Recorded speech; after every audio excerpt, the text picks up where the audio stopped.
Bonjour, faites le plein d'énergie avec l'évangéliste Arsène Ounou pour une vie d'espoir sans limite.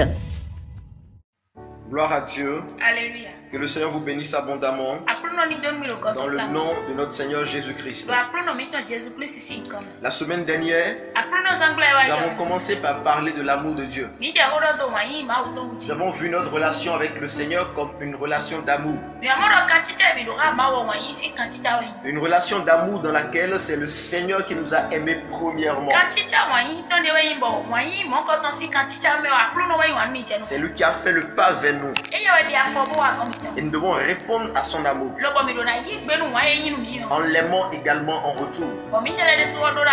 Et la preuve de notre amour pour lui, c'est le fait que nous gardons la parole. C'est le fait que nous gardons sa parole. Parce qu'il a dit, si vous m'aimez, gardez ma parole. Et nous avons vu pourquoi il faut garder la parole. C'est une preuve d'amour pour le Seigneur. Si nous aimons quelqu'un, nous n'allons pas faire des choses pour le frustrer. C'est ce que la personne aime que nous allons faire. Et ce que la personne n'aime pas, nous allons laisser ça de côté. Voilà pourquoi il fallait garder la parole. Et donc cette semaine, nous allons continuer dans la même lancée et voir deux autres raisons pour lesquelles il faut garder la parole. Aujourd'hui, nous allons voir une raison. La première raison que nous allons voir dans cette semaine,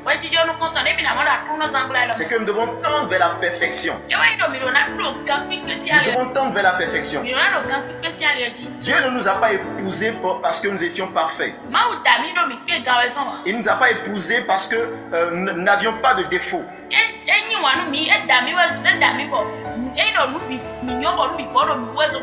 Non, non, non, non, non. Dieu nous a épousés dans notre imperfection. Et donc nous allons tendre vers la perfection. Et c'est ce qu'il attend de nous d'ailleurs. Tendre vers la perfection. Mais vous ne pouvez pas être parfait sans garder la parole de Dieu. Gloire à Dieu. C'est la parole qui vous sanctifie. C'est elle qui vous met à part. C'est elle qui vous bâtit pour être semblable à ce roc. Alléluia. C'est pourquoi nous allons lire dans le livre de Matthieu au chapitre 7, du verset 24 au verset 25. La Bible dit: c'est pourquoi quiconque entend ces paroles que je dis et les met en pratique, c'est pourquoi quiconque entend ces paroles que je dis et les met en pratique sera semblable à un homme prudent qui a bâti sa maison sur le roc. La pluie est tombée, les torrents sont venus, les vents ont soufflé et se sont jetés contre cette maison. Elle n'est point tombée parce qu'elle était fondée sur le roc. Alléluia. Vous devez garder la parole. Vous devez tendre vers la perfection et devenir comme ce roc auquel Dieu est en train de vous comparer.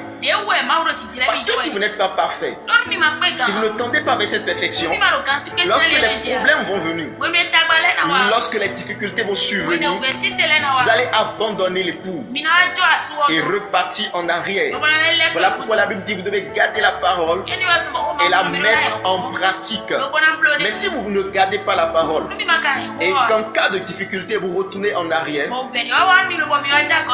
vous allez ressembler à une épouse infidèle. Et vous n'avez donc plus montré à cet époux, à votre Dieu, que vous l'aimez réellement. Gardez la parole pour tendre vers la perfection. Les imperfections que vous avez à l'intérieur doivent être bannies. Et c'est par la parole que cela va se faire. Dieu vous aime malgré vos erreurs, malgré vos imperfections. Dieu vous aime, mais vous ne devez pas rester imparfait et garder vos imperfections. Vous devez grandir pour lui plaire, pour être cette épouse véritable qu'il recherche. Que le Seigneur vous bénisse abondamment. Merci de nous choisir pour votre édification, pour vos requêtes de prière et vos besoins d'orientation. Shalom.